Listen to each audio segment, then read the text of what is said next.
Magandang araw, nagbabalik ang EuroTV News Update. Kinumpirma ng National Disaster Risk and Management Council na dalawa na ang nasawi sa Mindanao kasunod ng malakas sa pag-ulan sa dala ng Southwest Monsoon o Habagat. Nagbula ang dalawang nasawi sa Northern Mindanao at Davao Region. Bukod dito, isa pa ang naitalang nasugatan habang isa naman ang nawawala. Sa pinakabagong ulat ng NDRRMC, nasa 60,841 na pamilya na sa 310 barangay sa mga rehiyon ng Zamboanga Peninsula, Northern Mindanao, Davao Region, Soc-Sargen at Bangsamoro Autonomous Region in Muslim Mindanao ang naapektuhan ng masamang panahon na naging problema sa malaking bahagi ng Mindanao mula pa noong nakaraang linggo. Inabisuhan naman ng ahensya na mag-ingat ang publiko sa paparating na tag-ulan. Kasalukuyan namang nasa evacuation center ang iba pang mga naapektuhan.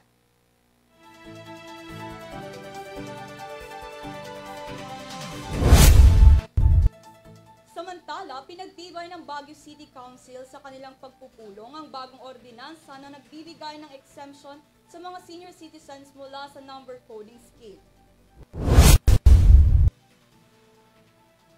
Ayon kay Jordan Habiling, Baguio City Council Officer, layunin ng ordinansa na mas mapadali ang pagbabiyahe ng mga nakakatanda, lalo na ang mga nangangailangan ng medikal na atensyon.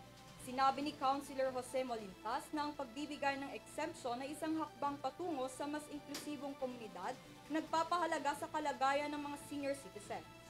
Dagdag pa nito, mahalaga ang presumption of honesty bilang gabay sa pagpapatupad ng patakaran upang maiwasan ang pang-aabuso at mapanatili ang tiwala sa komunidad.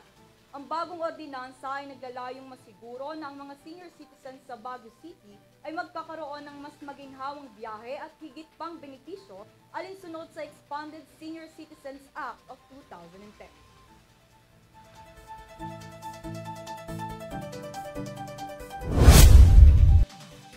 Sa iba pang balita, planong pagpapatayo ng 37 ektaryang event center sa Clark International Airport Corporation, naglalayong manghikayat ng mga dayuhang entertainers.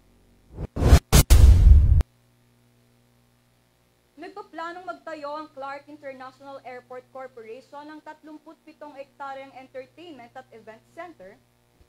May budget na humigit kumulang na 32 bilyon ang nasabing proyekto na naglalayong mag-host ng mga live show, palaro at pagpupulong.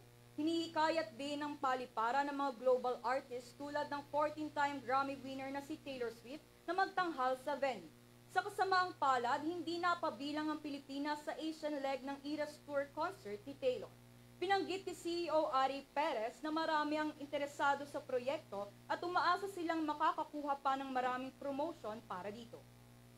Bukod dito, ang mga operator ng paliparan ay magsasagawa rin ng 8.5 billion National Food Hub at isang 1.8 billion Urban Renewal at Heritage Conservation Program.